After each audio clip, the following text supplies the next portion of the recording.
So do you want to unshare now, Steve? And we're now live, Peter. Great, thanks, Gary. Well, welcome to this online event hosted by the Institute of Development Studies, IDS, here in Brighton in the United Kingdom. My name is Peter Taylor, and I'm Director of Research at IDS. And I'm delighted to have the opportunity today to facilitate a conversation entitled Hope at the Halfway Point, Forging an Agenda for Change. We'll be reflecting on how successful the Sustainable Development Goals have been as a universal global agreement, and we'll be exploring ways in which the post-2030 global agenda could build on lessons learned through the SDGs era. And we're fortunate to have with us today a truly excellent group of speakers. I will introduce them very shortly, along with the format of the session. But first, a couple of quick housekeeping notes with which I'm sure you're all very familiar. As always, we welcome comments and questions. And please post them in the chat or the Q&A space, and we will do our best to respond to as many as we can. And also, the event is being recorded and will also be available for viewing later. So this event takes as its starting point the generally accepted notion that the SDGs are unlikely to be met, but we'll not be offering commentary on individual SDGs. Instead, we're going to focus on what we need to learn from the experience of shaping the SDGs, what has changed since 2015, and where a post-2030 agenda should be heading. And what we imagine will be quite a wide-ranging conversation. We'll be hearing thoughts from our speakers on geopolitical shifts, questions around accountability and the role of the private sector, and on inclusion, particularly how to incorporate the views and needs of those most marginalized, and indeed on a range of other matters. So it's important to recognize, of course, that IDS is not alone in convening such a conversation. And at this midpoint of the SDG era, we know many are also reflecting on similar issues. And this is an opportunity for us to hear and learn from a group of speakers who really have extensive experience in this domain, bring different kinds of experience from different contexts. And this really is an opportunity for a shared reflection on some challenging issues that we all face wherever we may be in the world. So for our conversation today, the session is organized in three main sections. The first will involve three introductory presentations to help us set the scene. And that will then be followed by a panel involving four speakers who will share their views, and also collectively we'll have opportunity for all those who've spoken to respond to questions, some of which I will pose and some we will hope will come from those participating online. And we'll open the virtual floor to questions and comments from our online audience. And again, please do put those in the chat or the Q&A, and we'll do our best to make this an engaging and participatory discussion. So we're going to start now with three introductory presentations. We're going to hear from Mary James Gill, Executive Director of the Center for Law and Justice, Pakistan. We will hear from Carlos Alvarado Quezada, Professor of Practice of Diplomacy, the Fletcher School, Tufts University, and former President of Costa Rica. And from Melissa Leach, Director, Institute of Development Studies. So Mary, if I may begin with you to ask you to share your reflections to start us off. Thank you. Good evening, everyone. I'd like to extend my gratitude to IDS for granting me the opportunity to speak alongside our respected guests and panelists on this crucial topic. As we evaluate the progress of the Sustainable Development Goals with the slogan, "Leaving no one behind," it is imperative we address the persistent narratives and global challenge of exclusion based on work and descent. These issues span continents from Asia to Africa and Europe.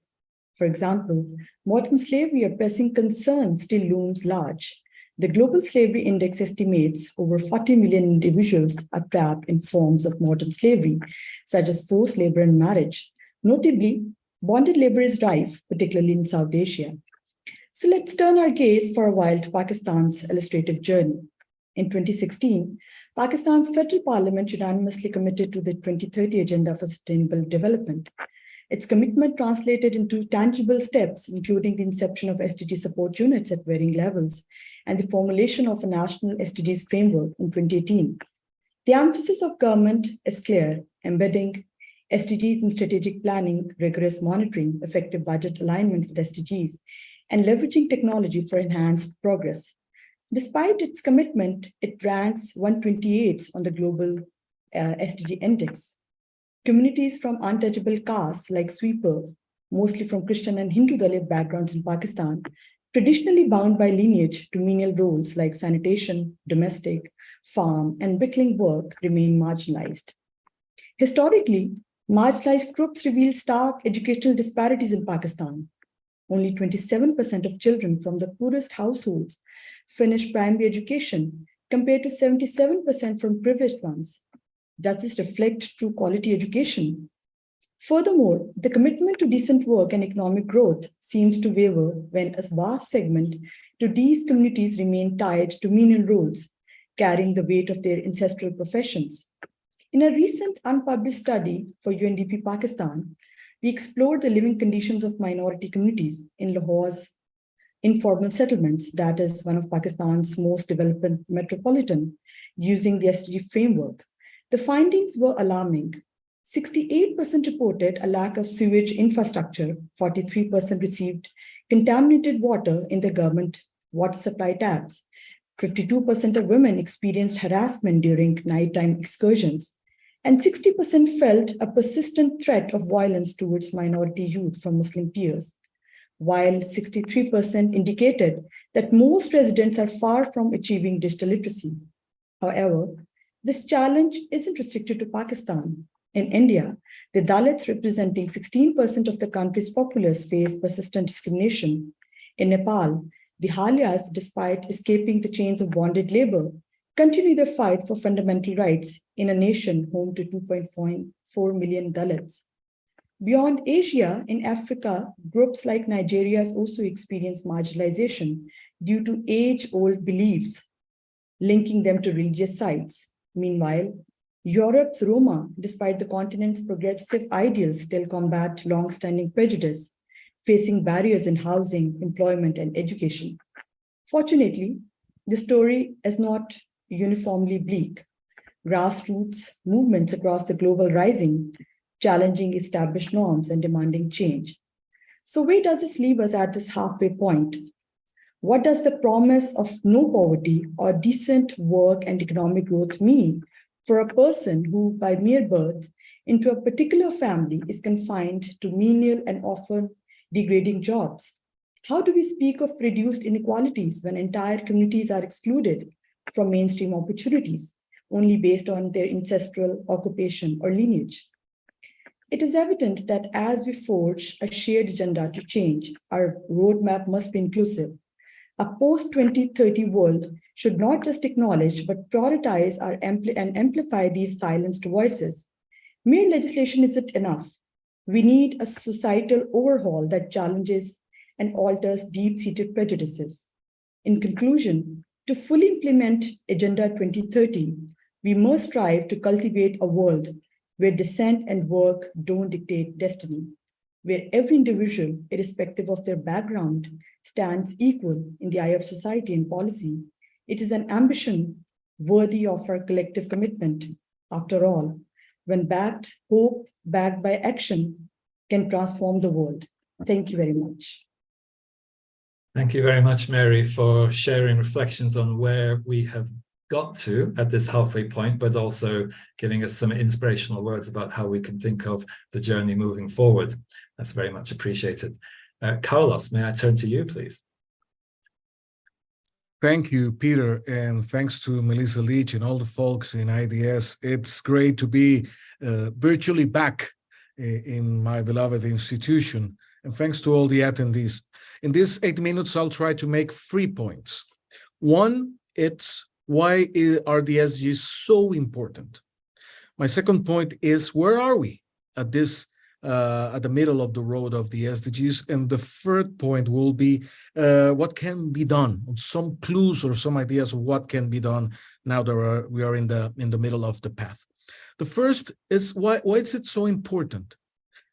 It's so important because the SDGs are a comprehensive roadmap for our common path as humanity. And as ambitious as it sounds, it's true.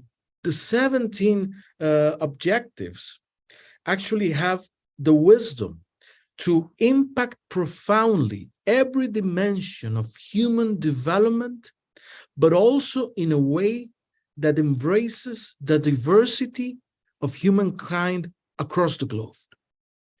And I believe that wisdom and how it was built and that ambition to build a common path for humankind in Earth, it's something that that we should recognize more often, of how ambitious it is and also how beautiful it is, what it aims at. And I try to remember, why is this so important? Because I believe that that's part of the problem. We often forget why this is crucial for humanity, especially for most vulnerable communities across the globe, but for all of humanity. And that's why I want to go, where are we? If you think of how ambitious it is, one might say, well, we should be putting all our efforts and all our joint collaboration to make it happen. But when we look at the numbers today, we are not only off track into achieving the SDGs, there has been actually setbacks. That means that we're not only not moving forward as fast enough as it's required, but we have been moving back. And my thesis in this, or my hypothesis, is because both in the political effort, symbolically, and financially on resources to make this happen, we are not prioritizing this agenda. And let me give you one example. Today, more than 60 countries around the world, that is 1/3 of the UN system, the countries within the UN system, are in a huge or a close risk of being in high debt or with little fiscal margins in order to invest. While that's happening, and we have countries with that kind of a stress, we have faced polycrisis. We are facing the polycrisis both in climate change, in biodiversity. We're coming out of the pandemic, and we need to invest in human development. And we have countries with not enough fiscal margin, and many countries saying, well, and I've had this discussion with other leaders, either I invest in poverty, or I address mitigation or adaptation, or I pay the interest rates of the loans we already took a couple of years back so we can remain stable. And those are the dilemmas that the developing world is facing. But also symbolically, this is not necessarily top of mind of the public agendas and the agendas of policymakers and decision makers. And this needs to change if we are to have the Sustainable Development Goals be a reality. So my third point will be what can be done on this regard. What can be done? I look at the recent G20 summit that just finished in New Delhi in India. And on the language, they use a beautiful concept: one earth, one family, one future, which I believe it's something really beautiful taken from traditional perspectives on India, very similar to the Ubuntu of the south of Africa, the we are, I am because we are, similar to the O Quilombismo in Brazil, which means living together. And that as concept for action is beautiful. But part of the problem is it remains in the language. And we don't take those philosophies into their consequences in the action, because we keep seeing in the actions that this togetherness, this concept of moving forward together, is not present necessarily in the action. And we keep putting privilege on what? On competition, on hegemony, on prevalence, on how we can make deterrence happen in terms of military and other of those concepts. Instead of reinforcing the togetherness, we tend to reinforce the language of the us and them, of the separation, of the competition. And we can see that very often nowadays in the geopolitics that we experience.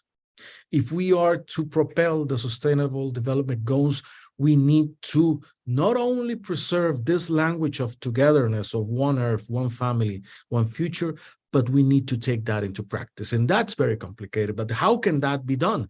Well, one is the agenda like the Bridgetown Initiative by Mia Mottley, Prime Minister of Barbados, and others, calling for the reform of the financial institutions so the developing world and mid-income countries can have access to the finance to address the sustainable development goals, the climate agenda, the biodiversity agenda, and all that is required in order to achieve that. And it's the G20 that holds not only most of the emissions that have taken us to have made climate change occur, but hold the debt, the global debt of others, and hold the power on the financial institutions that could make that happen. So if we're considering a one earth, one family, one future as a language, there are the action as well that can be taken to address this and make change happen. And this also will politically put the SDGs at the level of importance that is required, because it's that joint common pathway of humanity. And we tend to forget what it is. It's crucial then that we walk the walk on this regard. To sum up, we might be facing, if not the most important and ambitious agenda for humanity, which nowadays is off track, suffering severe setbacks, but then joint action can make it again be on the top. And I believe that's the only way that by 2030, we might achieve the Sustainable Development Goals. Again, thanks to IDS for the invitation. I'm more than happy to listen to all the speakers on this panel. Thanks. Thank you very much indeed, Carlos, and indeed welcome back. And it's really good to hear both of you reminding us about the beauty of the original vision of the SDGs, where we've got to so far, but also this idea of a joint common pathway of humanity, which I think is a very powerful image. Thanks very much indeed. Melissa, over to you. Thank you. Well, the 2030 agenda, of course, with its 17 SDGs, does provide a vision, an aspirational vision of an equitable and just future for all, thriving on a safe and resilient planet. And I think together with other key multilateral agreements, it really did provide a compass for reorienting development in a fundamentally new direction. Yes, for the benefit of humankind and non-human natures, but also for what one might call nature kind, which recognizes that we are actually part of nature itself. That vital agenda was, of course, already off track prior to 2019. And as the 2023 Sustainable Development Report shows, progress has now indeed halted or indeed gone backwards in many areas. The challenges have multiplied and intensified in our era of intersecting crises, what some are terming polycrisis. And along with that have been intense disruptions and destabilizations from, of course, the COVID pandemic and its very long tail to the environmental, climate change, pollution, biodiversity loss, the unsustainability of our dominant economic, energy and food systems, as well as the challenges of conflict, migration and forced displacement. And the spirals of economic crisis, inflation and debt, afflicting households and nations, underpinned and connected to rising geopolitical tensions. Okay, a litany of disaster, but to me, this current situation really highlights three big paradoxes. The first is universality versus division, because the globalness of the SDG agenda requiring global solidarities to meet shared challenges is, of course, more important than ever. Yet it's also ever clearer that global solidarities coexist with and are challenged by some really sharp structural political economic divisions between regions and nations. As we saw so clearly with global vaccine inequities under COVID, with climate injustices, and now with protectionist food and trade and debt policies, and the enormous challenges they face for financing the SDGs. And at the same time, global governance is more frayed than ever, with the multilateralism of the UN system fragmented both by corporate multi-stakeholderism and the reinforcing of alternative power blocks such as the expanded BRICS, which are a cause for hope, but also a challenge. The second paradox is that of inclusion versus heightened intersecting inequalities, because leave no one behind was almost the most important and critical of the SDG principles. It's more important than ever, yet it's also worsening as the effects of polycrisis are felt worst by those already marginalized, feeding off and exacerbating structural violence and the kinds of inequalities across gender, class, ethnicity, and place. Intensified, for instance, by how heavy-handed COVID responses exacerbated intersecting precarities, as our work in Africa around pandemic preparedness showed, or how we see now how the effects of the cost of living crises bear down often on women's poverty and care work.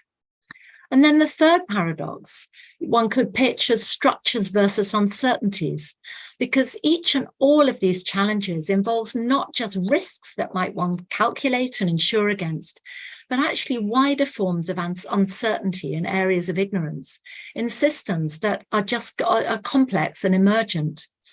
Creating uncertainty and then profiting from it is also a rather useful strategy for those in power, as we've unfortunately seen in global financial and energy systems, or in food systems, where the 4 companies that control 90% of the global grain trade have benefited enormously from speculation in the fluctuating grain markets that they themselves have helped to create.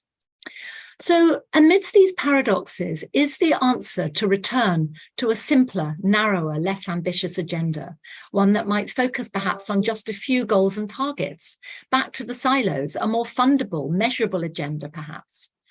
I think the answer is very firmly no. First, because this is infeasible amidst the realities of an interconnected world. And second, because it would fail both people and planet. It would fail humankind and nature kind.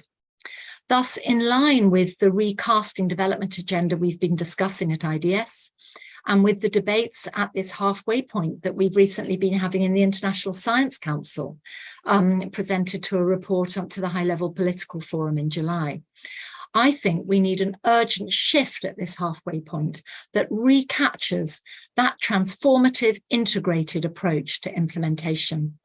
We need to recognize the interdependencies of the SDGs with each other and with other global policy frameworks, and move to implement it, supported by coherent roadmaps, narrative and actions, and targets and indicators that might be composite, as well as just around particular goals. 2 features of that need to be absolutely front and center stage. One is to move that central promise of inclusion, the leaving no one behind, beyond rhetoric, sharing those positive narratives around decisions and practices that work for all, but crucially also challenging the power relations, including in capitalist systems that work against them. Secondly, I'd like to highlight, and we would at IDS, that there are refreshed opportunities for science, technology and innovation to be at the heart of transformation and action. But this isn't just technical science, it's also the social and political science that helps identify transformative pathways, and the attention to diverse, decolonized, if you like, knowledges that make sure local perspectives and priorities are included. Fostering hope, and this is my concluding point, requires uniting efforts at all levels, and it requires fostering a genuine understanding of the multifaceted challenges we face, along with a hopeful and clear-sighted, but ultimately also deliberative approach to the politics which inescapably all of this is embedded. Thank you. Thanks, Melissa. And thanks for highlighting a number of paradoxes which are at the heart of the struggle to make sense of the kind of progress that we're making, or the lack of progress has already been pointed out. And also really to think about how to move beyond rhetoric to actions, whether it's in relation to inclusion or whether it's really to find the means to foster hope, which is based on practical action, which inevitably involves multiple contributions from multiple actors around the world. So thank you to all of our presenters for giving us the first round of reflections. Now we're going to move into a session with a group of panelists who I'll introduce shortly. And the idea now is to hear from each of our panelists just for a couple of minutes, just with some initial reflections. And then after that, we've got some more specific questions, which we'll be putting to each of our panelists. And at the end, we'll be gathering questions and comments that, those of you who are listening online are putting into the chat. I can see already that there are some comments which are being put there. And I must say already, I can see that a number of those comments relate to the importance of moving from rhetoric to actual action. And then at the end, we'll have an opportunity to draw questions together and invite all of our speakers to share further reflections. So let's now move to our panel. We're very fortunate to have 4 speakers: Jemima Njuki, who is Chief of Economic Empowerment of UN Women; Jing Gu, who is Director of our IDS China Center; Andrea Ordonez Lanos, Executive Director of Southern Voice; and John Thompson, Research Fellow at IDS and Deputy Director of the Sussex Sustainability Research Partnership. So I'll just invite each of our speakers just to give us 2 to 3 minutes of some initial perspectives, and then we're going to go into a few more specific questions. And Jemima, may I invite you first just to share a few first thoughts? Thank you very much, Peter, and thank you so much for inviting me to be part of this. Great to see everyone. I would like to start with just two key points related to gender equality and basically SDG 5. And this is really critical because actually just in a few days, the world is meeting in New York for the SDG Summit.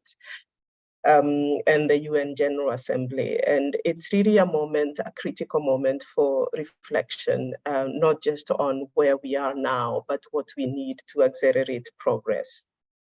And looking at SDG 5 in particular, because that's the SDG that UN Women really is driving the world around in terms of how we achieve gender equality, but also the importance of gender equality for the achievement of the other SDGs as well. And UN Women produces what is called the Gender Snapshot, and the 2023 Gender Snapshot has just come out in preparation for the discussions that will be happening next week. And what this snapshot shows is that at this very critical moment of the midpoint, none of the Goal 5 indicators are actually on target or even almost met. Only 2 are close to target.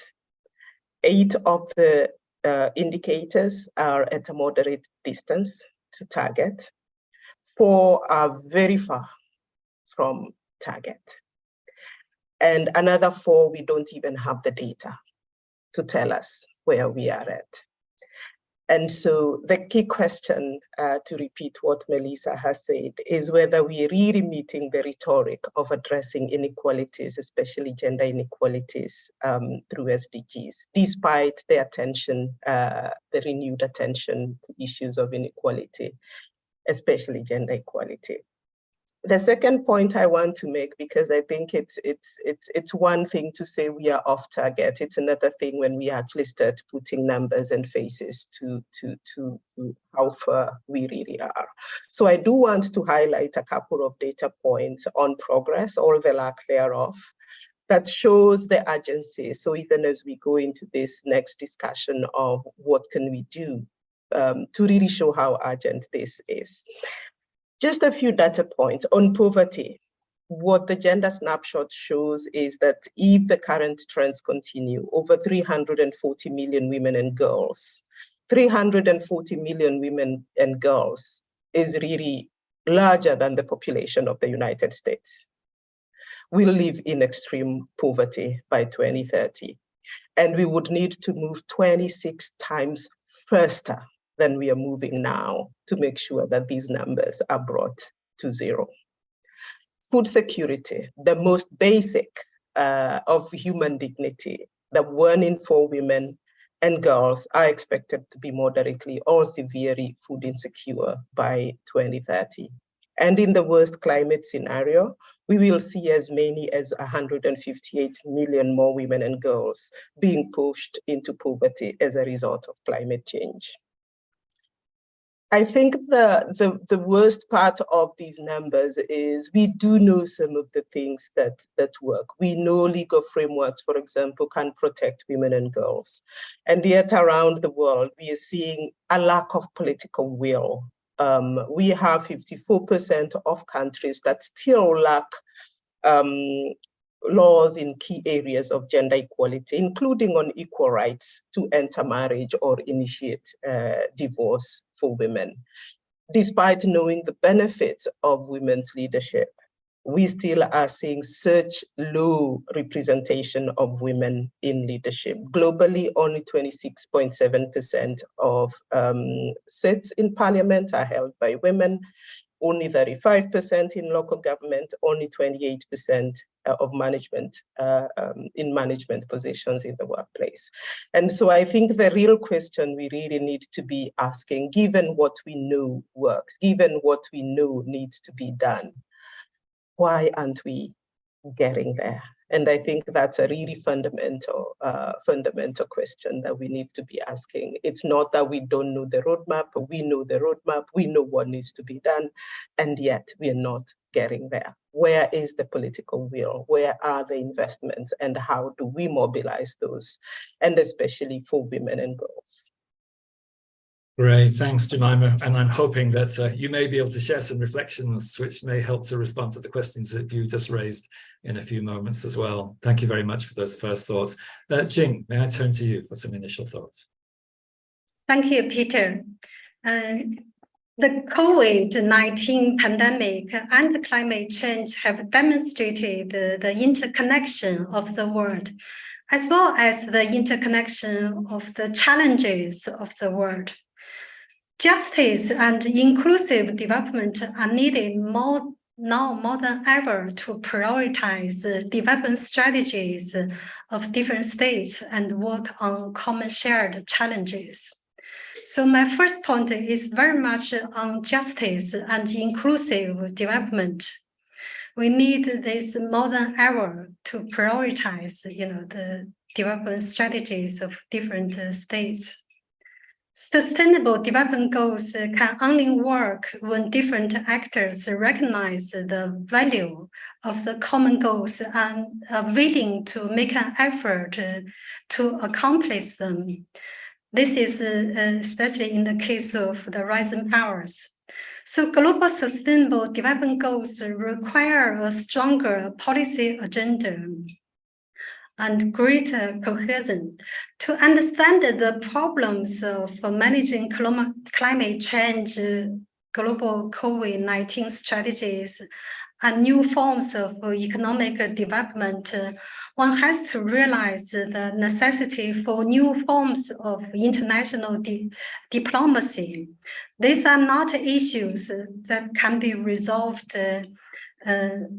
through interstate diplomacy, but require methods for defining issues and range of participants. In other words, we need to redefine the issues and the range of participants, which necessitate the revolutionary changes in the style of global governance. What is needed is justice and sustainable development diplomacy.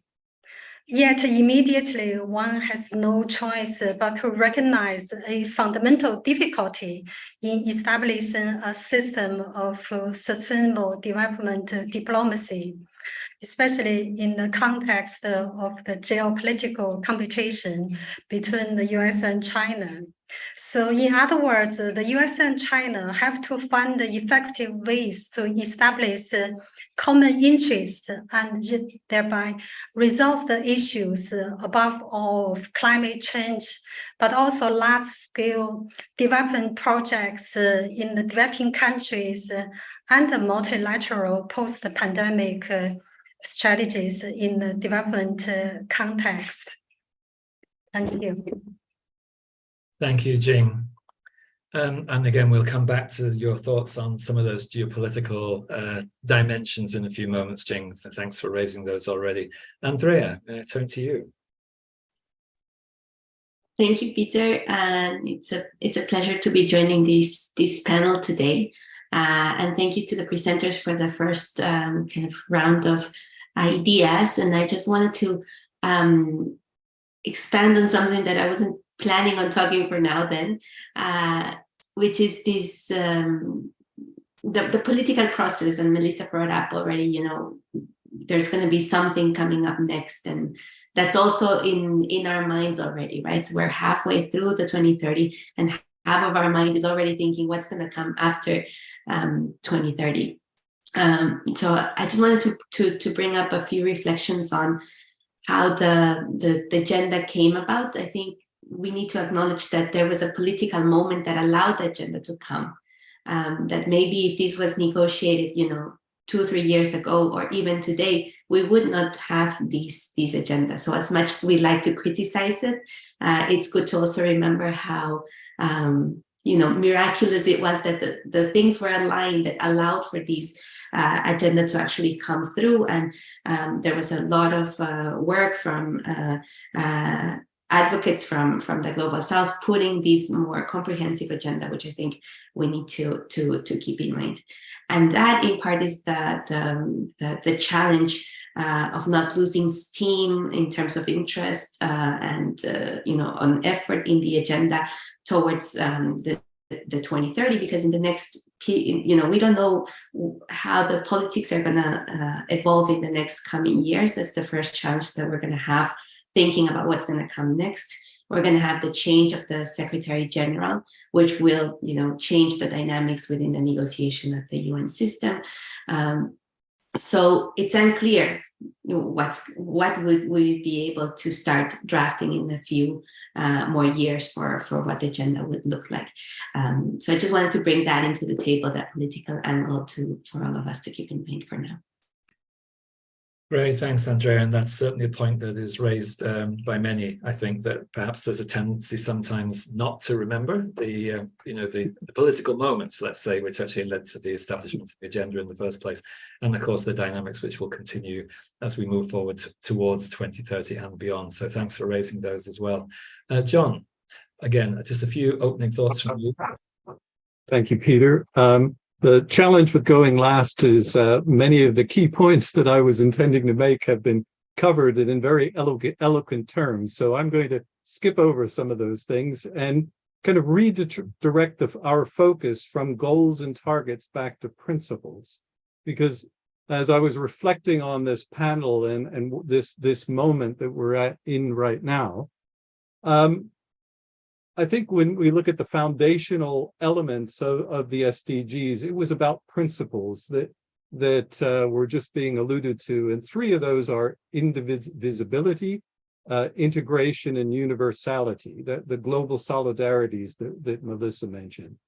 And as I see it, the novelty of the SDGs as a voluntary approach to global development, and remember, it is this Agenda 2030 is very much a non-binding voluntary agreement. This is not a formal treaty as such, is how it brought together the economic, social, environmental dimensions in a universal, indivisible, and integrated goals framework. And if operationalized, that indivisibility and integration mean that governments and other actors would manage the connections, what we in the Sussex Sustainability Research Program refer to as synergies and leverage points between multiple goals to unlock progress across the SDGs, not focusing on individual goals. And that can help to safeguard against social and economic progress being pursued at the expense of environmental integrity, and environmental goals being pursued at the expense of social and economic justice. So this universal scope and pledge to leave no one behind has been mentioned several times, means reducing inequities and improving conditions for the most vulnerable. But as has been mentioned, we are leaving behind the leave no one behind agenda, and we have to come back to that. Without these principles to glue together this complex set of goals, targets, ambitions, then the 2030 agenda is no more than a compilation of those goals and targets, that already existed under other agreements to a large degree. So far, these principles that I mentioned at the start have been little more than catchphrases with limited institutional and practical consequences. So I think in the first phase of the implementation of the 2030 Agenda, we saw those principles of indivisibility, integration, universality not really being put into practice. And looking ahead to this next period, 6 to 7 years, they provide an opportunity to align implementation more strongly with these. This would not only advance progress toward the vision, the original vision of the 2030 Agenda, but also revive more confidence, I think, in the multilateral cooperation, and that cooperation can solve urgent, multiple, and interlocking global challenges that we've heard about. Showing individual progress of member states against the 17 separate goals and the multiple targets by 2030 will not do that.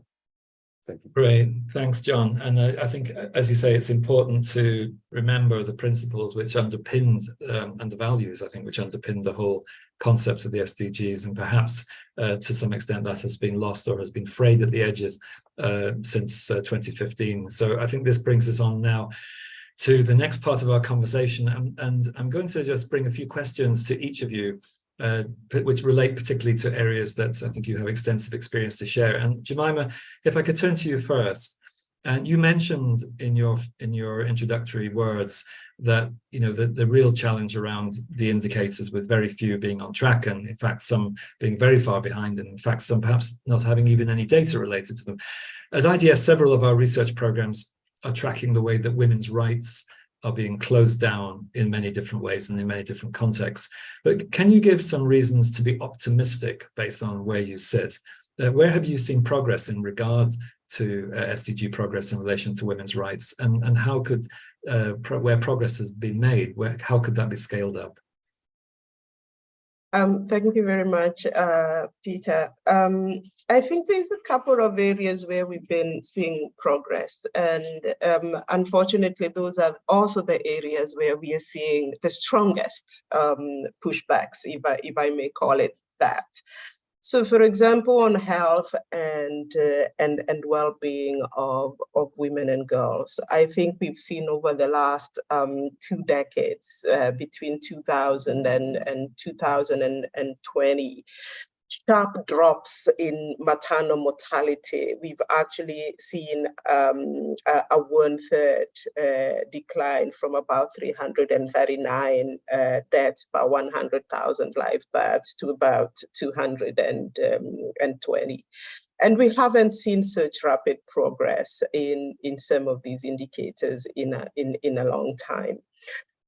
We've seen progress in the education of girls. I think for the first time in many years, we've seen girls passing boys in school completion rates across different levels of education. Having said that, these completion rates are still below 100%. We still are at about 60%. But as someone said in the chat, these are also areas that we are seeing increasingly under attack in Afghanistan with the education of girls, in countries like the US with the pushback on women's sexual health and sexual rights and reproductive health.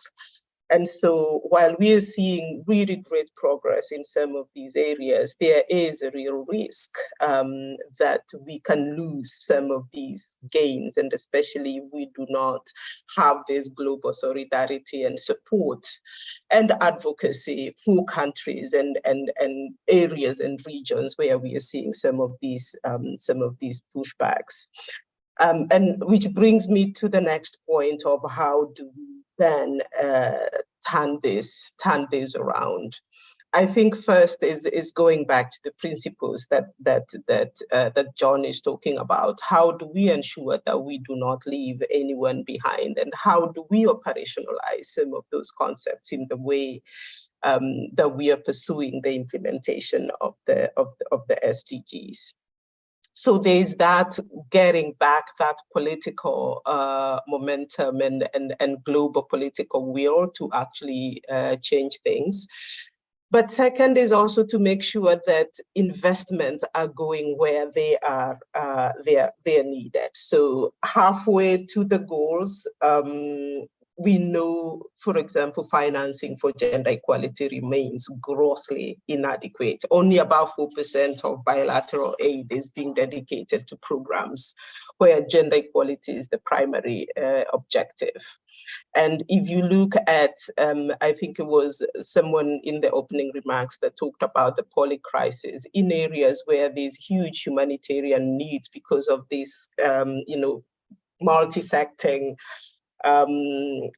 issues, including the climate crisis and so on, we see even less resources being dedicated to women and girls.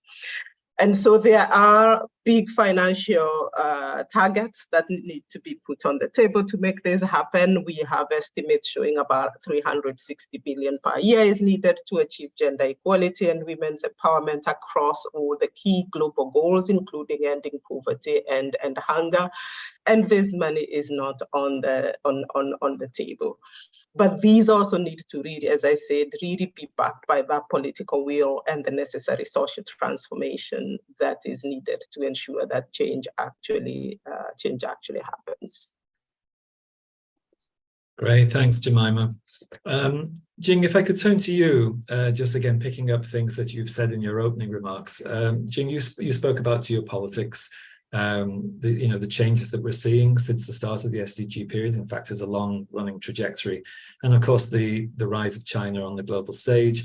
And it's a complex story in terms of development. So if we take carbon emissions, for example, China emits the most amount of CO2 globally. It last year also contributed nearly 50% of the annual capacity growth of installed renewable energy. So there are contradictions here in terms of different kinds of impact through different kinds of action. From your perspective, how do you see China's role most meaningfully in contributing to a global development agenda, such as the SDGs? And how do you see within China the extent to which the SDGs are effective as a tool for driving change? Thank you, Peter. As I mentioned earlier, we need to recognize a fundamental difficulty in establishing a new system of sustainable development diplomacy. And this is, well, that is to say that all sustainable development issues will be overshadowed by the fearful tensions between the two superpowers. It is difficult to see how a new style of sustainable development diplomacy can emerge in the current context. So to some extent, the task of scholarly reflection is to provide significant indications of the direction which needs to be taken. For example, there has to be a change in the intellectual tools and methods of diplomacy. Sustainable development issues have a very large amount of scientific and professional content, which is provided by specialized agencies, above all leading UN bodies and non-governmental organizations. However, the fundamental challenge is that the UN is the only forum where agreement can be brokered among more than 190 countries. So we need to reflect, well, to some extent, we have to turn the attention, well, to opportunities will be quite difficult. To some extent, we need to develop a bottom line way of thinking.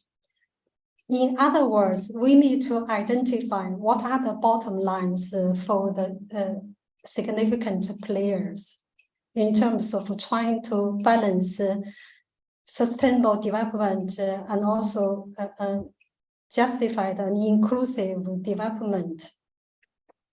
This is a challenge. So the tensions between the West and China concerning Chinese multilateralism and also other global issues could be seen in the specific case of development finance.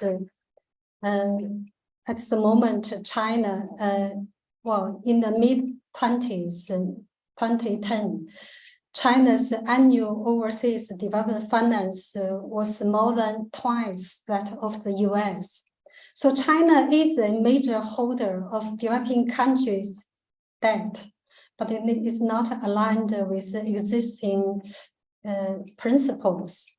So in addition to that, the Chinese government is increasingly advocating new concepts relating to global development and global governance, such as the Global Development Initiative, Global Security Initiative, and of course, Belt and Road Initiative, etc. So how can we align the different international development initiatives and make them work for the development of developing countries? Fundamentally, I think different issues and areas demonstrate different dynamics that will include competition, rivalry, and potentially cooperation. So, of course, different countries and regions have different priorities. They are affected differently by the changing geopolitics and tension between China and the West. So, to some extent, we need to make sure we have, reached some consensus on the universal values, on the bottom lines, and also reach some agreement on the new stage of the SDGs. Thank you. Thanks, Jing. Andrea, if I may turn to you, and just to say too, I appreciate the comments and the questions which are appearing in the chat, and we will be reflecting some of those back to our speakers in a few moments. Andrea, just to come to you, Southern Voice, of which you are the director, will soon release its Global State of the SDG report. This is something I know that Southern Voice has been generating over a number of years now. And one of the areas which the report is going to explore is the impact of COVID-19. This has also been mentioned by some of those members of our audience who are commenting in the chat. But the impact of the pandemic has been truly enormous. It's obviously intersecting with other crises. We've heard about this idea of polycrises, and obviously its impact is going to be very far-reaching, some of which will go far beyond even the 2030 agenda. What can you tell us about some of the themes emerging in Southern Voice's analysis about the potential for bounce back from the pandemic, or at least the possibilities to chart a progressive way forward? Thank you, Peter, for asking me about the report. And yes, indeed, this is the second time we're doing this report. The first one we had already focused it on the whole concept and the whole principle, like John said, of leave no one behind. And then we had already kind of like seen some of the structural challenges of tackling this, of using this principle.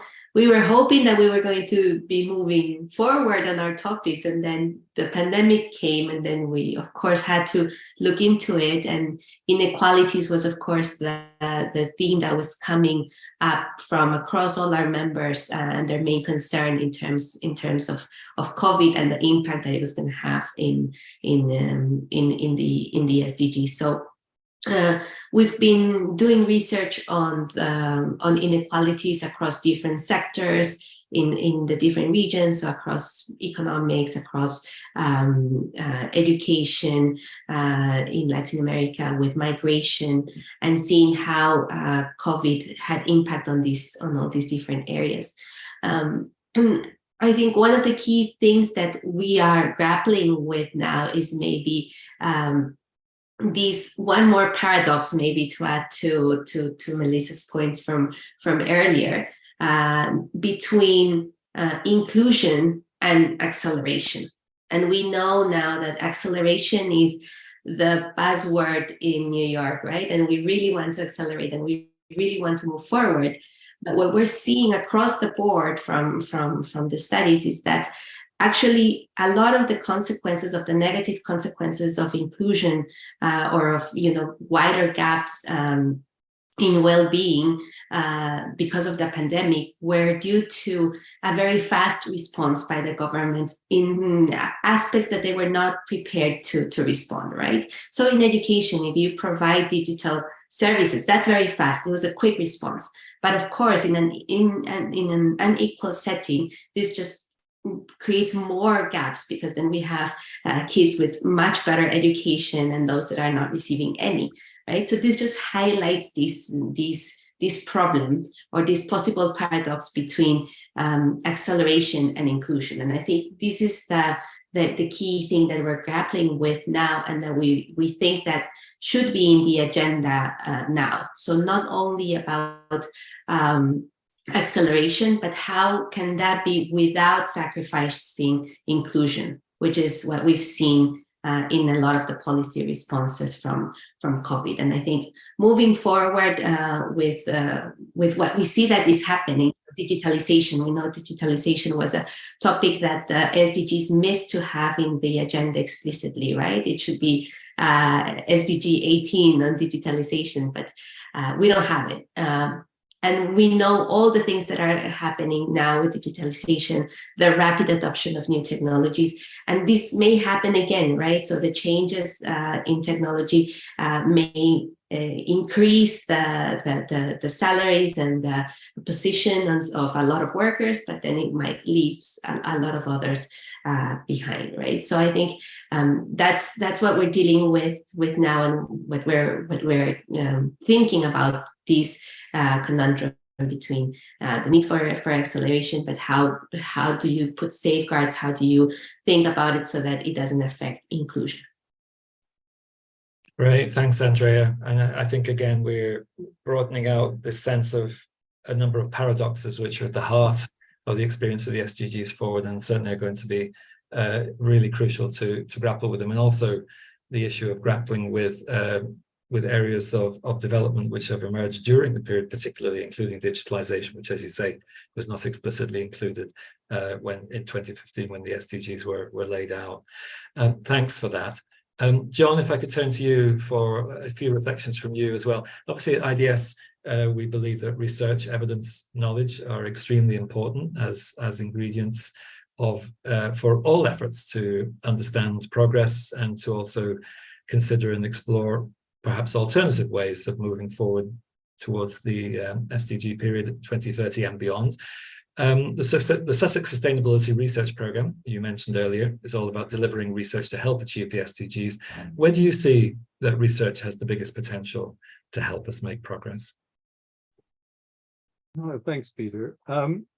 Well, maybe a little bit of background on Sussex Sustainability, just to contextualize things a bit. Sussex Sustainability is been around now for about 6 years, and if you bear with me, I'm just going to get back to my notes, and I'll describe some of these points.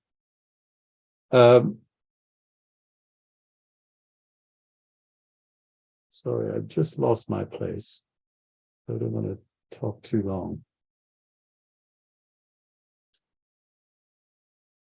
I think the things that we've been doing over this period have been really trying to focus on cutting-edge sustainability questions, putting the SDGs in context through a lot of place-based research, building a lot of equitable partnerships with colleagues around the world. We're working in over 20 countries in a variety of different contexts, making linkages between local processes and national and international processes, and looking at the interactions between them, taking very much a solutions-focused, impact-oriented approach, and methodologically thinking in terms of inter and transdisciplinary research, working closely not just with academic partners, but communities of different sorts, different kinds of stakeholders. So much of the work is very place-based, asking questions like, what's the link between poverty, environment, and health? How can vulnerable communities adapt to climate change? How can we conserve biodiversity and support environmental justice in different settings? And very much about generating partnerships that allow us to generate that kind of integrated understanding of the processes that are happening on the ground. We're training next generation researchers, which we think is very important, including what we're calling para-scientists in different locations. So these are community scientists who are working in partnership with us, alongside us, to gather information, to be monitoring what's happening in their own communities across their own landscapes. Big part of the focus is on research to policy and bringing new evidence to bear in different debates. We heard from Carlos about the financial crisis. We've been working with a number of UN agencies looking at financial crises, poverty, environmental sustainability. We've looked at questions of alignment between the Paris Agreement and the 2030 agenda and how we can bring things together. And also looked at these questions of governance around the SDGs and how they can be used to steer processes. And that brings me to this point I mentioned earlier about synergy drivers and leverage points. We see a lot of potential for focusing around those opportunities for connecting up a number of different goals and targets, thinking about processes as Andrea was just mentioning, of acceleration, but also at the same time inclusion. How do we deal with tensions and trade-offs, assuring certain groups aren't excluded from opportunities and possibilities? So we're trying to really emphasize the challenges of supporting what we're calling rapid and just sustainability transitions. Andrea mentioned acceleration and inclusion. We're talking about rapid and just, but similar kinds of language. We think there's a major conceptual and practical gap in our understanding of that kind of uneasy but critical relationship between the need for those sustainable transitions that are rapid, socially just, and that where the emergent conditions under which that might be possible to achieve both objectives is mutually reinforcing. So our approach recognizes, however, that there are really contentious politics that Melissa mentioned of accelerating those sustainable transformations or transitions, and also considering equity, justice, and governance challenges at the same time. As there's a need, when we think about it, as the need for disruptive change and the reconfiguration of these critical systems such as energy, of food, of transport, and so on, become apparent, we know that there are incumbent powers and interests that will resist those moves, and that those moves will, that resistance will intensify. So we're interested in looking at these points of accelerated, that rapid but potentially just transition, but looking at the flashpoints of seeing where there are conflicts over the moves to accelerate away, for example, from fossil fuel-based energy systems, to transition from private to more public modes of transportation, to manage competing demands on land, for example, for rewilding and as carbon sinks, or as space to grow more plant-based food with implications for the livestock industry. So we're asking questions under what conditions can transformative change be accelerated and be made more socially just? What lessons can be learned from experiments in transformative change in hotspot sectors such as energy, food, transport? What formal and informal governance arrangements are best placed to support and enable that change? How can the political feasibility of those solutions that allow rapid and just transformations be increased, and others? So we're exploring these questions, recognizing the tensions, but seeing the possibilities of that synergistic opportunity and the possibility for those leverage points to bring about those system shifts that are so desperately needed. Great, thanks, John. Now, I realize we've been moving through different aspects of the broad SDG agenda, and now we've heard from you, John, thinking about the role and contribution of research and why that's so important. So now I'd like to move to another set of questions, but I'd also like to start weaving in some of the questions which are arising in the chat. And Jemima, if I could come back to you, you mentioned in your earlier interventions that we face enormous challenges, for example, in securing the financial commitments which are necessary to make real progress. And, you know, clearly there are going to be different kinds of collaboration are going to be absolutely important to achieve that, especially in relation to gender equality. So a few responses have come up in the chat, and I'd just like to share those with you to get your thoughts.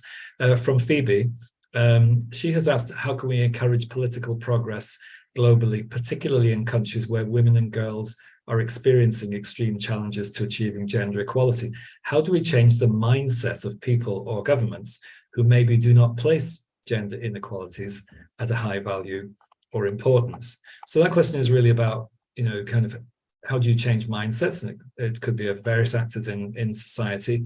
And then Aishari also asks, with the evolving political and social dynamics in the present, what can we perceive if after the goals are not met by the stated time? How do we work through this possibility that the goals, or the likelihood the goals won't be met when the present challenges against gender equality and justice still persist?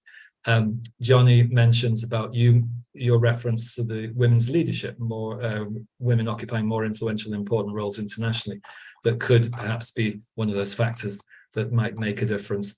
And Naimat raises the particular challenge of, you know, the challenges facing women and girls in the context of Afghanistan. So I think there's that question about how do you shift mindsets, and, you know, how do you really move those actors with their various forms of collaboration and contribution to actually ensure that justice for women and women's equality are absolutely front and center of the SDG agenda and beyond. Thanks very much, Peter. Let me first just talk about the kinds of partnerships that are needed, because those kinds of partnerships and collaborations are actually also fundamental in terms of influencing different stakeholders, including governments, to act. One of the things that is really unique, as I said, about SDG 5 is that it cuts across. And I'll just give you a couple of examples where we are exerting influence as UN Women, as champions for SDG 5. First, to rally multiple stakeholders around the SDG. In 2021, stakeholders met in Paris for the Generation Equality Forum. And this is a forum that brought together governments, private sector, civil society, youth organizations that under normal circumstances don't always work together to make commitments to gender equality. We will be meeting this Sunday to actually look at midpoint through the 5-year plan for generation equality, these commitments, and there were over 2,000 commitments made by governments and all these other organizations to gender equality, to see what progress has been made. The second kind of partnership that I will mention is how we are influencing other areas of work. And I'll specifically talk about the ending hunger and the climate action SDGs, because those are really interconnected. We know the impact of climate change on women and girls. We know the leadership that women are providing in that space, and yet we know financing is not always going to women or women-led organizations. And so as UN Women, we're working with the other agencies that are working in this area, with IFAD, with WFP, with FAO, to really put the empowerment of rural women at the center of their work. We have a joint program that has been running for 5 years. It's now in the first year of its second phase, that focuses on women's empowerment, focuses on climate resilience, and on food security. So really making sure that we are tying these goals together. For climate, we are very active in COP, and we are active in COP, including in terms of trying to influence the negotiations and working with the negotiators to provide technical expertise on gender equality. And focusing on some of the things and work programs that are being discussed. This year, we have a very explicit focus on climate finance and the gender dimensions of that. We have a focus on the just transition and how to make the just transition not just a just transition, but also an equitable and gender just transition. And so we are very engaged with the COP28 presidency to make sure that that happens, and supporting the negotiators with the necessary technical expertise to make sure that they are negotiating outcomes that have gender integrated into them. We are launching at COP, we have a report called The Progress of Women's World, and this year we are actually focusing, or the next edition of the report will be on climate. The last area I'll talk about is part of our role as UN Women, the way we see it, is also influencing the global norms and standards that countries then have to sign up to and actually implement and be accountable for, either through our Commission on the Status of Women or through other mechanisms. So we currently have been supporting the Committee on World Food Security, for example, to develop guidelines on gender equality and the empowerment of women and girls in the context of food security over the last 2 years. And those guidelines are actually being endorsed at the 51st session in October. So through this shaping some of these global normative norms that member states then have to sign up to, we hope that we can then build that political will and change the mindset of why these issues are important for their countries, because they come in and they look at those resolutions and the guidelines and actually adopt them. But what we are also hoping to do more is actually support the implementation and the national implementation of some of these guidelines and resolutions that they come up with. And the last area I'll mention is on financing for gender equality. We know that fixed cost base and especially with debt are tight. And so we have a new program or hub on financing for gender equality, where we're working with a broad range of actors, including governments, and as well trying to unlock finances from the private sector, from public development banks, to actually align more with the SDGs, including SDG 5, so that the world is actually pulling in the same direction, including with the financing and where financing goes. Great, thanks, Jemima. I think you've really covered the ground there about collaboration, but also the crucial need for supportive finance across all of these multiple areas. And it's really interesting to hear the various actions that UN Women is taking to help to move this agenda forward.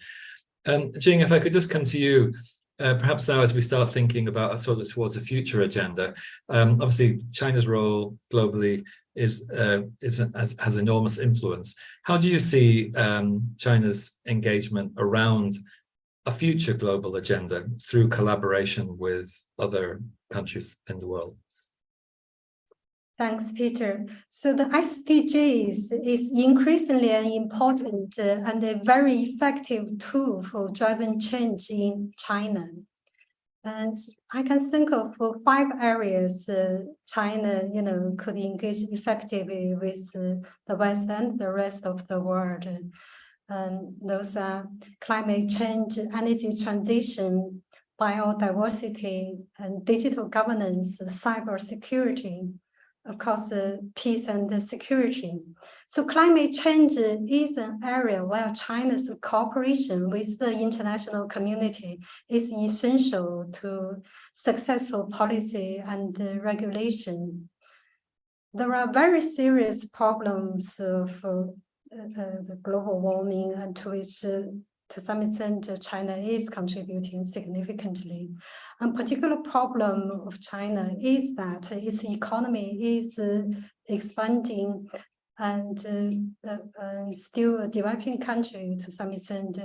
Regardless, China is still party to the 2015 Paris Agreement on climate change and has committed itself to net zero carbon emissions by 2060 and to peak its emissions by 2030. So, but fundamentally, the US-China relationship is the defining geopolitical context of the 21st century. This relationship will play a defining role in tackling these shared global challenges and SDG goals. So whether or not the US and China can cooperate with each other is key to tackling the shared crisis. Their cooperation would directly influence the lives of billions of people. It's normal to step on each other's toes as the world's two largest economies, but they cannot confront and compete at the cost of endangering the entire human race. So with shared crises and agendas, geopolitical contests between states should be oriented by common goals and mutual benefits, and limited what I call healthy competition and stable tension. So in the next 10 years, this will be a critical task, is how to promote a healthy competition and keep stable tension between the superpowers. Thanks very much. Great, thank you, Jing. And I realize these are all challenging questions, and obviously we value the reflections from everyone on these, and it's all great also to see comments appearing in the chat. And John, if I could turn to you again, and perhaps I'm just going to link back to something you said earlier and to a couple of comments in the chat as well.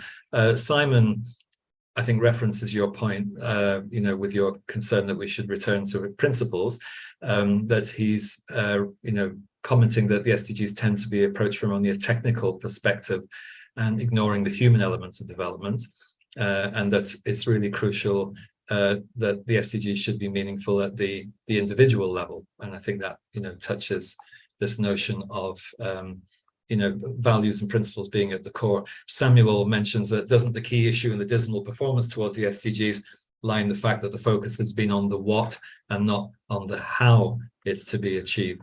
So I think, that relates to some of the points you've mentioned earlier. And as we look forward to, both towards 2030 and beyond, how do you see us moving in practice, beyond the kind of the more technocratic and technical fixes and more reverting to those ideas about principles and the how? And how do we engage perhaps more some of the actors that have not been so obviously present in many of the efforts that we think about today, particularly, for example, the private sector, who are often perceived as having a very particular powerful agenda, lacking accountability, and yet clearly are engaged through enormous economic power and influencing many of the outcomes that we see today. Wow. Challenging questions, Peter. I'm just trying to think about the best order to address these, because I think maybe I'll start with the private sector and think about the fact that it is often criticized for lack of accountability, lack of commitment to the sustainability and the justice agenda, and then come back to forms of accountability from above and below, and try to get to grips with that a little bit, recognizing time limitations. When we look at the role of the private sector in achieving the SDGs, I've been part of a working group for the last several years from the Earth Systems Governance Network that's been looking at the steering effects of the SDGs, and I'll come back to that in a second. But there's currently 5 working groups that are operating, looking at aspects of the SDGs. I've been involved with the group working at the subnational level, looking at where we're seeing some traction there below the national level, where member states of the UN have made commitments and are meaning to operationalize things, but looking at from below back to that, looking at forms of accountability there, looking at local initiatives, citywide initiatives where there is some traction. There's another working group that I'm not part of looking at the private sector, but I have been in touch with them in advance of this and was just touching base to say, where is some of the latest thinking there? And they're saying in general terms, there has been an increased engagement of the corporate sector with the Sustainable Development Agenda over this last period from 2015. For example, through public-private partnerships, corporate social responsibility programs of different sorts, impact investing, green investing, venture capital, stock exchanges more aligned with the SDGs in some ways, and direct lending to national governments through bond markets. So there is action. It's very piecemeal, patchy in different ways, but we're seeing some movement, some progress. However, while the emergence, expansion of this engagement is are shaped by the factors that go beyond the SDGs, many of these corporate initiatives are claiming anyway that they're linked in one way or another to the goals. However, a review that was done and published last year by our network, our Earth Systems Governance Network, in the book Political Impact of the SDGs, they found really that the influence of the SDGs on corporate governance, on investment, was largely limited to the discursive level. That is, private sector has adopted some of the language, some of the jargon, the rhetoric, as you mentioned at the start, and highlighted the goals in their marketing and promotional materials, but haven't really walked the walk in many respects. So there are questions of how much the goals really inform strategy and practice of these private sector actors. Some critics have accused some of the large corporations who represent them, like the World Economic Forum, the World Business Council for Sustainable Development, who highlight contributions of their contributions to the goals as merely greenwashing. And it's easy to make those accusations, but I think there's some pretty good evidence to show that there is an element of truth to that. However, I mentioned there is movement. We're seeing it in the energy sector, transport, food and agriculture, to name a few. It's clear that some of the first movers can benefit from stealing a march over their competitors by shifting in a more sustainable direction, raising their profile, increasing their market share, separating themselves from the competition, creating new market opportunities that allow them to be viable businesses in the long run, and also reducing their exposure to systemic risk that Melissa referred to at the start. I think one of the critical areas is financial markets. The large market actors are really helping to drive some of these changes as investors are trying to de-risk their portfolios from high carbon, low sustainability sectors and move into what they hope will be new, greener sectors and profitable sectors at the same time. Point that I'll come back to. And they're also, I think, supporting long-term finance for the generation of global public goods in certain circumstances.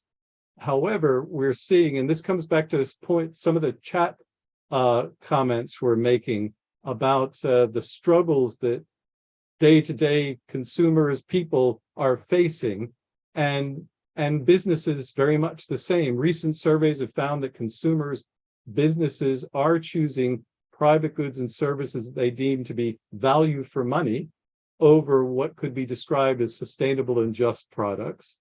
And this may be due to some of those financial constraints we heard about that households are facing, businesses are facing, governments are facing at the moment. But it does mean that concerns about sustainability and social justice, although recognized as important by many, still do not drive consumer behavior, business behavior, as much as economic considerations. So there's a lot of work to be done, both on the company side and the consumer side, to move SDGs and all they represent, including those values and principles I referred to, more center stage and make them a priority for both. I think I'll stop there given the time. That's great. Thank you, John. I think let's move. We've got a few minutes left, and it'd be great just to continue sort of on this forward-looking trajectory. I'll come back to Andrea first, and then I'll just also return to our three original speakers, because now you've had an opportunity to see the comments, you've heard a lot of reflections, and it'd be great also just to hear a few last words as well from Mary, Carlos, and Melissa. But Andrea, Southern Voice really was initiated towards the very end of the MDG period, in the sort of run-up to what emerged as the SDGs. And, you know, I think Southern Voice has made this their mission of rebalancing asymmetries between global North and global South actors as very central to their work. Looking forward, how do you think we can continue on this track to try to address and rebalance these power asymmetries between global North and global South actors?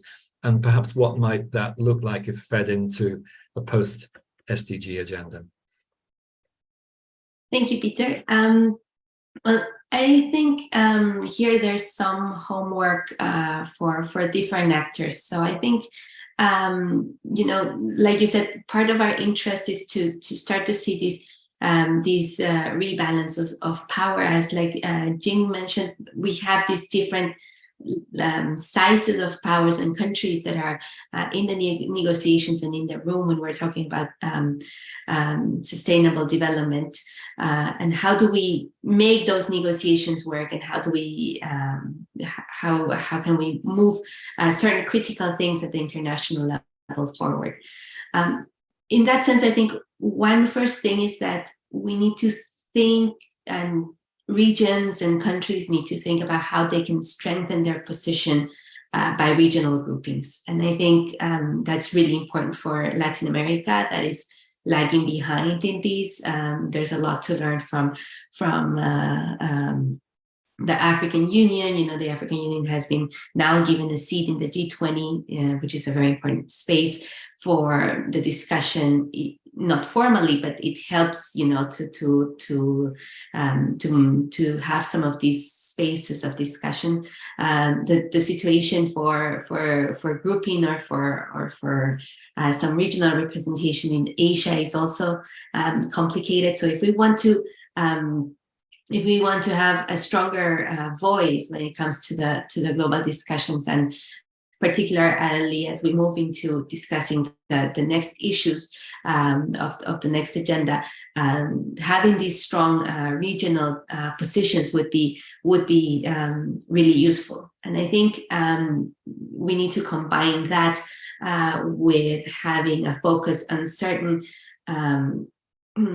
themes that are more critical at the global level for the negotiations moving forward. So while I agree that the SDGs have been really good in putting the full range of issues in the agenda, not all of them will be influenced at the same level by what is decided in these international settings. But I think that the topics of financing, of the reform of the multilateral institutions, loss and damaging climate change, all those things that really give or not give more policy space to countries to actually implement, because they're the ones that are actually putting forward the policies and driving many of the changes. But they need some settings where they're not constrained, like we've heard from Carlos about debt and so on. So we need to, I think, strengthen regional groupings. I think this is really hard, but I think that's a way forward, and have a shorter, stronger agenda in terms of what is needed at the global level to enable that policy space that countries need, and keep asking to actually implement the policies that they want to put forward. Thanks, Andrea. Okay, let's just have a few final words from our initial presenters who have been listening, I'm sure, intently, and I'm sure have a lot of reflections to share, but I'll just ask if each could be quite brief. Mary, if I could return to you, and just to say, from what you've heard and your perspectives, how do you see an agenda emerging perhaps beyond 2030? And what do we need to learn from what has happened so far to shape what will happen in the future? Thank you very much. I must say it was very enlightening and a great learning experience for me, hearing from all those experts coming from diverse backgrounds. And I think I'll reiterate what I said in the beginning. While we are coming from a developing South Asian country, what I can clearly see that there's a lot of hue and cry about SDGs, and every government and state is trying to put their best faces in this progress. But again, when we're talking about leaving no one behind, we certainly need to put more focus on people who are suffering because of their intersectional vulnerabilities, let it be caste or religion or gender, ethnicity. These all contribute to their existing vulnerabilities, and I think this is a very good starting point to making them realize and to taking them along while talking about beyond 2030. Yes, so people who are specifically suffering from descent-based discrimination, communities spread across the world, they need our more attention, and without bringing them along, we can definitely not champion this agenda. Thank you. Thank you very much, Mary. Carlos, if I could turn to you for any final reflections. In fact, one of the questions in the chat was really what happened to the political will, which was apparently there with some momentum in 2015 and perhaps has dissipated over time. How do you build up sufficient momentum with citizens in order to kind of keep that sense of commitment going, which perhaps inevitably fades over some time? What do we need to do looking forward? Thank you, Peter. And I want to thank and congratulate the panelists. I believe it's been a great discussion. I have taken lots of notes. I think that what's changed politically and what's the impact's been a lot on the in the geopolitics, in the multipolar world, and linking the points to what Melissa and John mentioned. I think we're seeing the impact of the agenda because of this tension between more universal values and its opposite. I think the one key question is trying to synthesize this the best I can is, can we achieve this divided, or can it be done together? I think it's very simple, but again, very complex question. Going back to the declaration of the SDGs, in the preamble, were tempted by John, going back to the principles, it starts saying this agenda is a plan of action for people, planet, and prosperity. It also seeks to strengthen universal peace in larger freedom. I think that's a great reminder of what's the end of it. And I believe even though the SDGs had a lot to do with multi-level governance, locally, regionally, nationally, and globally. And I want to underline in these points made by Jemima on women, which I believe those should be stressed and cannot be stressed enough. Having said that, I think that the SDGs are being affected heavily by the global competition. And we have to address that and retake the sense of togetherness in order to be in line with the initial principles that set them, but also to achieve them. So that's one of my main conclusions on this. Thank you, Carlos. And Melissa, perhaps I can turn to you for a closing remark, just to share any quick insights from your side. Well, this has been a fantastic discussion, and I've listened and enjoyed all the comments and indeed the questions in the chat. And I think it leaves me feeling even more strongly that the next stage beyond 2030 needs to be, in a way, two-leveled. And at one, we really need to recapture that ambition, that imagination, that singular universal commitment. And Carlos put it very well in terms of, in a way, the beauty of something that we can all share, and it needs to be something about justice and care, actually, for people and for nature. But then underneath that commonality, I think we have to be realistic about making space for a plurality of pathways, of ways of getting there, which will involve negotiating some tensions, economic ones, social ones, geopolitical ones, and deliberating them out. But perhaps there's more scope and more hope for doing that if we've got a clear kind of North Star of where the world needs to be going, that everybody can buy into. And there I mean citizens and publics and people in all corners of the world, as well as the governments and the senior politicians who need to represent them in global fora. So that would be my hope for the future. But thank you all for some really inspiring comments today. Thank you, Melissa. And indeed, thanks to all, to Mary, Carlos, and Melissa, to Jemima, Jing, Andrea, and John, really for sharing your insights. Thank you to all the participants who joined. Apologies for not being able to respond to all the questions. We've certainly tried to answer as many as we could, but this is an ongoing conversation. And please continue to engage with us as we take this conversation forward. Thank you very much for joining, and goodbye for now.